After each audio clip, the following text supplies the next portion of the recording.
ایران کے گاؤں میں دو بھائی رہتے تھے۔ دونوں میں بہت زیادہ محبت تھی۔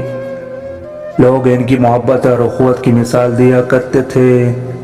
بڑے بھائی کا نام عبداللہ اور چھوٹے بھائی کا نام عبد الرحمن تھا۔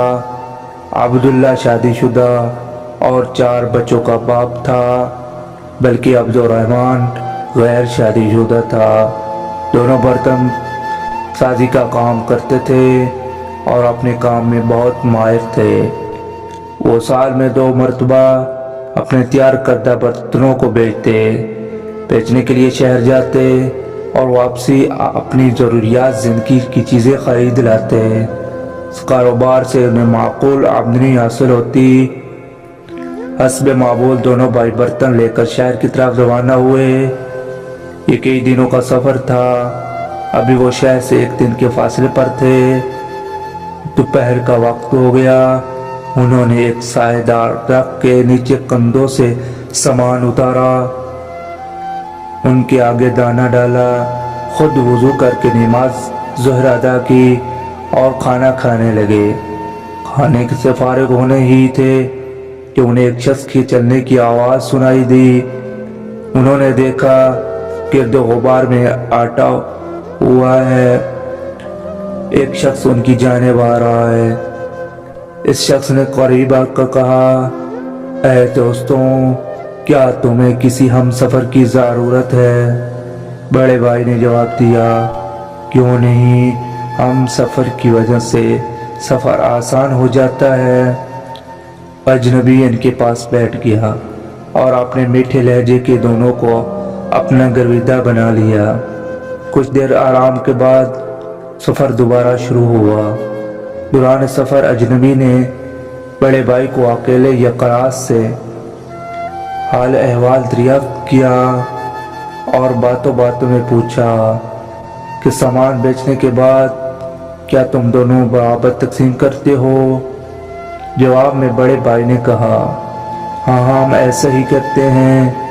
اجنبی نے کہا، دیکھو میاں، تم بال بچوں والے ہو، تمہارا حق زیادہ بنتا ہے اور محنت بھی تم زیادہ شامل ہو۔ چھوٹا تو اکیلا ہے، کیا تم نے کبھی سے پہلو سے بھی سوچا ہے؟ اس طرح اجنبی نے بڑے بھائی کے دل میں وسوسہ پیدا کر دیا۔ اس نے دل میں عہد کر لیا کہ اس دفعہ وہ زیادہ حصہ لے گا۔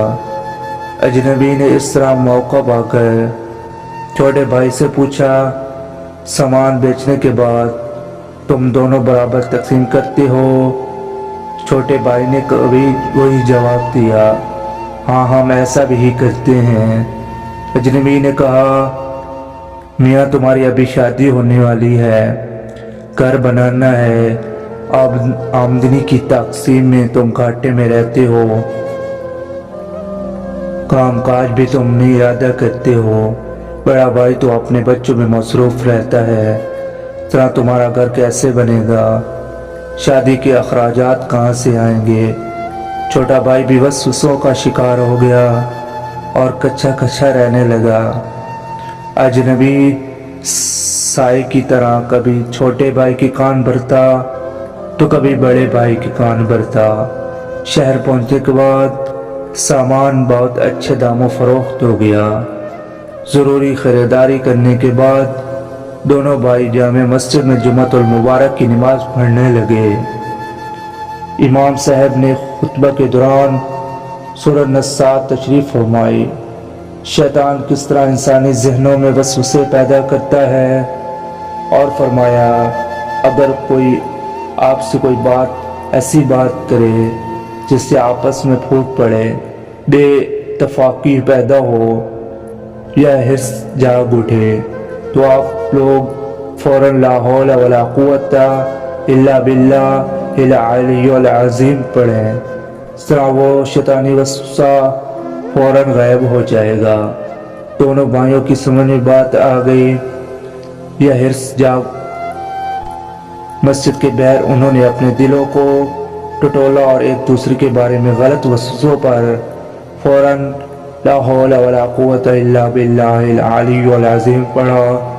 اجنبی فوراً غائب ہو گیا دونوں نے ایک دوسرے کو سب کچھ بتا دیا اور ایک دوسرے سے معافی مانگ لی۔